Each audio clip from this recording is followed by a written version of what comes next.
समजता मग समजला. अगं आई, तू म्हणतेस की नाचावं लागेल, पण मी कधीच नाचते नाही. मला वाईट ह्याच बंदरा ठेवता समजला. या उद्या गावाचा नाही दादा तुमचा सांगले शेड काढून चालू केले का तसा फेमाच्या जाऊन तसेच दिले समजला. यांनी तोंड बंद करून खाली दिलेला तर बंद करून पण नाही आता जातो.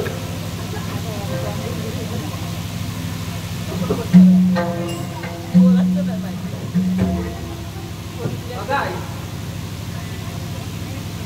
तू नाचायला सांगते पण मी कधीच नाचते नाही. मी शिकवतोय ना आता. तू शिकव ना. होय गं.